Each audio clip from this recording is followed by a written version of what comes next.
இலங்கையில் அண்மை நாட்களில் ஆசிரியர்கள் தொடர்ச்சியாக போராட்டங்களில் ஈடுபட்டு வருகின்றனர். இவர்கள் ஏன் போராட்டங்களில் ஈடுபடுகின்றனர் என்ற கேள்வி அனைவரிடமும் காணப்படுகின்றது. மக உன்னத தொழிலான ஆசிரியர் தொழிலில் ஈடுபடும் ஆசிரியர்கள் இன்று வீதிகளில் இறங்கி போராடும் நிலை ஏன் என்ற கேள்வி அனைவர் மத்தியிலும் காணப்படுகின்றது. வைத்தியர்கள், விஞ்ஞானிகள், பொறியியலாளர்கள் என பல்துறை சார்ந்தவர்களை உருவாக்கும் மக உன்னத தொழிலை செய்யும் ஆசிரியர்கள் இன்று இலங்கையில் வீதிகளில் போராட வேண்டிய நிலை காணப்படுகின்றது. இவர்களின் போராட்டத்திற்கு மிக முக்கிய காரணிகளாக ஆசிரியர்களின் சம்பள முரண்பாடு, ஜோன் கொத்தலாவ பல்கலைக்கழக சட்ட மூலம் என்பன காணப்படுகின்றன.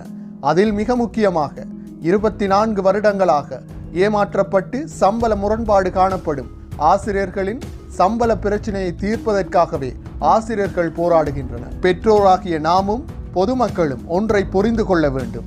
ஆசிரியர்கள் சம்பள அதிகரிப்பை கேட்டு போராடவில்லை. அவர்களுக்கான வழங்கப்பட வேண்டிய சம்பள முரண்பாட்டிற்கு எதிராகவே போராடி கொண்டிருக்கின்றனர். 1997 ஆண்டு முதல் இன்று வரை பல அரசுகளினால் ஆசிரியர்கள் ஏமாற்றப்பட்டு வருகின்றனர். அதன் அடிப்படையிலே இலங்கையின் பல பாகங்களில் பல நாட்களாக ஆசிரியர்கள் தமது உரிமைக்காக போராடி வருகின்றனர்.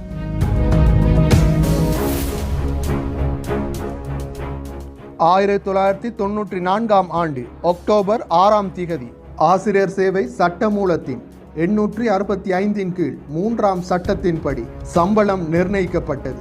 இதன்படி 1995 ஆண்டு இலங்கையின் கல்வி நிர்வாக சேவை, அதிபர் சேவை, ஆசிரியர் சேவை என்பவற்றிற்கான சம்பள அளவு திட்டம் சமனான அளவிலே காணப்பட்டது. சம்பள உயர்வும் சமனான அளவிலே காணப்பட்டது.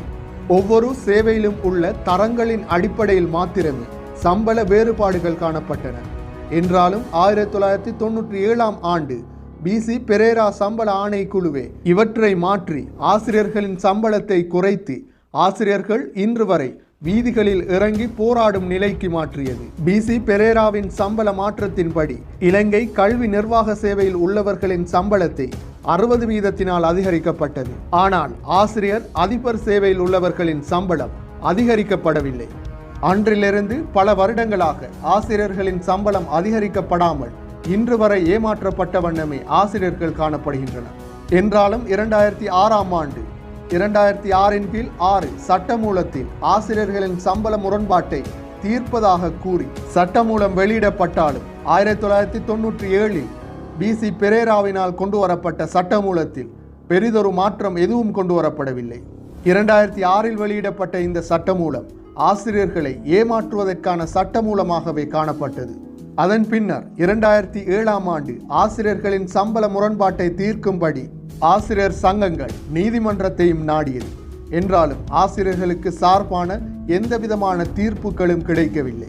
அவ்வாறு பல போராட்டங்களின் பின் பல வருடங்களின் பின்னர் 2019 ஆண்டு ஆசிரியர்களின் சம்பள முரண்பாட்டை தீர்ப்பதாகவும் ஆசிரியர் சேவையை திறந்த சேவையாக மாற்றுவதாகவும் அமைச்சு பத்திரமும் சமர்ப்பிக்கப்பட்டது. அதன்படி 2019 ஆண்டு ஆசிரியர்களின் சம்பள முரண்பாட்டை தீர்ப்பதற்கான சுபோதனி ஆணைக்குழுவும் ஆசிரியர்களின் சம்பள விடயத்தில் முரண்பாடுகள் காணப்படுவதாகவும் அவற்றை நீக்கி ஆசிரியர்களின் சம்பளம் அதிகரிக்கப்பட வேண்டும் என்பதனையும் அரசிற்கு வலியுறுத்தியது.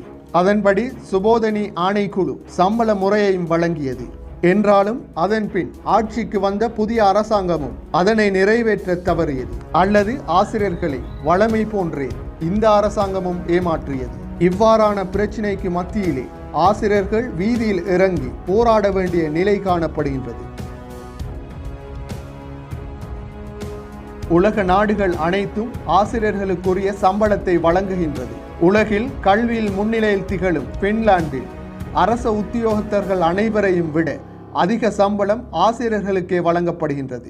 வைத்தியர்களை விடவும் அதிக சம்பளம் ஆசிரியர்களுக்கு வழங்கப்படுகின்றது. இலங்கை பணமதிப்பில் 7 லட்சத்தை விட அதிக சம்பளம் பின்லாந்தில் ஆசிரியர்களுக்கு வழங்கப்படுவதுடன் அதே போன்ற சம்பளங்களே ஐரோப்பிய நாடுகளில் ஆசிரியர்களுக்கு வழங்கப்படுகின்றது. வளர்ந்த நாடுகளில் மாத்திரமல்ல, வளர்முக நாடான எமக்கு அண்மையில் உள்ள இந்தியாவில் கூட ஆசிரியர்களுக்கு சிறந்த சம்பளம் வழங்கப்படுகின்றது. ஆனால் இலங்கையில் ஆசிரியர்களின் சம்பளம் ஆசிரியர்களின் செலவை கூட பூர்த்தி செய்ய முடியாத நிலை காணப்படுகின்றது. 35,000 மாத வருமானத்தில் வீட்டை கட்டி பிள்ளைகளை படிக்க வைத்து வீட்டு செலவையும் எவ்வாறு சமாளிப்பது என்ற கேள்வி எழுகின்றது. படிப்பை இடையில் நிறுத்தி அல்லது படிக்காமல் வெளிநாடுகளுக்கு வேலைக்கு சென்றவர்கள் கூட சிறந்த சம்பளங்களை பெற்று சிறந்த வாழ்க்கையை வாழ்கின்றனர். ஆனால் ஆசிரியர்களின் நிலை கூலி தொழிலாளிகளின் நிலையை விட பின்தங்கிய நிலையாகவே காணப்படுகின்றது.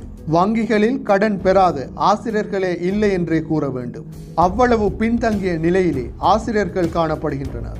ஏனைய தொழில்களை குறை கூறுவதற்கு அல்ல, அனைத்து தொழில்களும் சிறந்த தொழில்களே என்றாலும் ஆசிரியர்களின் நிலையை படித்த சமூகத்தின் நிலையை கூறுவதற்காகவே உதாரணமாக காட்டுகின்றோம்.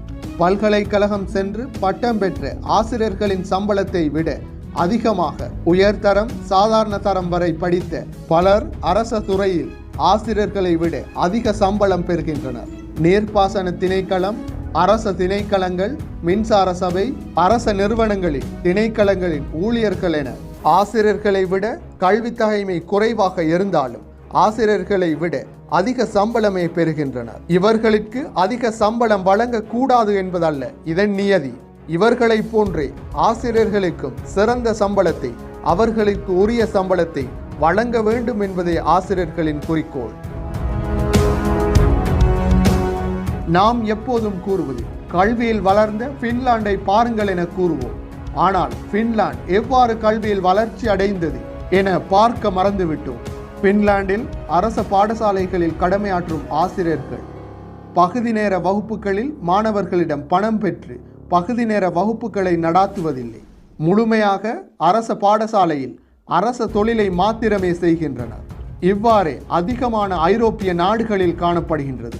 அதனாலே அந்த நாடுகள் கல்வியிலும் பொருளாதாரத்திலும் வளர்ச்சி அடைந்துள்ளன. கல்வியில் வளர்ந்த நாடுகளே அபிவிருத்தி அடைந்த நாடுகளாக காணப்படுகின்றன. ஆனால் இலங்கையில் கல்வியின் நிலை பின்னேற வகுப்புகளை நம்பியே காணப்படுகின்றது. அதற்கு காரணம் ஆசிரியர்களுக்கு வழங்கப்படும் சம்பளமே. அதன் காரணமாகவே ஆசிரியர்கள் மாணவர்களிடம் பணம் பெற்று பின்னேற வகுப்புகளை நடாத்துகின்றனர். அரசு சரியாக செயற்பட்டால் பின்னேற வகுப்புகளை நிறுத்தி ஆசிரியர்களுக்கான சரியான கொடுப்பனவுகளை வழங்க முடியும்.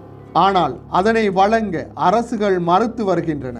சில பாராளுமன்ற உறுப்பினர்கள், அமைச்சர்கள் ஆசிரியர்களை தரங்குறைவாக பேசுகின்றனர். ஆசிரியர்களின் சம்பளத்தை அதிகரிக்க வேண்டும் என்றால் பொருட்களின் விலையை அதிகரிக்க வேண்டும், வரியை அதிகரிக்க வேண்டும் என ஒரு சில அமைச்சர்கள் கூறுகின்றனர். அப்படி என்றால் நாடு வரியில் மட்டுமா தங்கியுள்ளது? வேறு எந்த பொருளாதாரமும் நாட்டில் இல்லையா? ஏனைய நாடுகள் எவ்வாறு சம்பளங்களை வழங்குகின்றது? நாடு வரியில் மாத்திரம் தங்கியிருந்தால் சொகுசான வாழ்க்கை நடாத்தும் பாராளுமன்ற உறுப்பினர்கள் எதற்கு? அமைச்சர்களும் அரசாங்கமும் நாட்டிற்கு எதற்கு என்ற பல கேள்விகள் எழுகின்றன. இவ்வாறான கருத்துக்களை கூறி பெற்றோரை ஆசிரியர்களுக்கு எதிராக திசை திருப்புவதே இவர்களின் நோக்கமாக காணப்படுகின்றது. தரமான கல்வியை உருவாக்க வேண்டும் என்றால் தரமான ஆசிரியர்களை உருவாக்க வேண்டும். தரமான ஆசிரியர்களை உருவாக்க வேண்டும் என்றால் ஆசிரியர்களுக்கு சிறந்த சம்பளத்தை வழங்க வேண்டும்.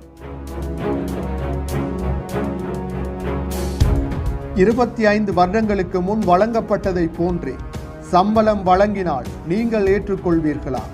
உதாரணமாக வருடா வருடம் 5000 ரூபாய் அல்லது 10 வீதத்தினால் சம்பளம் அதிகரிக்கப்பட வேண்டும் என்றால் அதனை அதிகரிக்க மறுத்தால் நீங்கள் அதனை ஏற்றுக்கொள்வீர்களா? உதாரணமாக நீங்கள் உங்கள் வீட்டை வாடகைக்கு வழங்குகின்றீர்கள். வாடகை அதிகரிப்பு 5 வருடங்களுக்கு ஒரு முறை 10 வீதம் என்றால் அந்த 10 வீதம் அதிகரிக்கப்படாமல் உங்களுக்கான வாடகை வழங்கப்பட்டால் அதனை நீங்கள் ஏற்றுக்கொள்வீர்களா? இல்லை. இவ்வாறான நிலை காணப்பட்டால் யாரும் ஏற்றுக்கொள்ள மாட்டோம். இந்த நிலையே ஆசிரியர்களுக்கு காணப்படுகின்றது.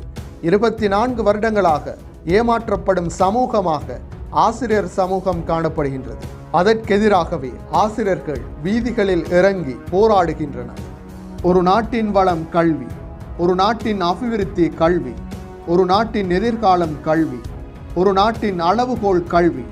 அந்த கல்வியின் முதுகெலும்பு ஆசிரியர்கள். அவ்வாறான ஆசிரியர் சமூகத்தை வீதியில் இறக்கி அழகு பார்க்கின்றது ஆளும் வர்க்கம். என்றோ ஒரு நாள் நம் வாழ்விலும் விடிவு வரும் என்ற நம்பிக்கையில் போராடிக்கொண்டே இருக்கின்றனர் ஆசிரியர் சமூகம்.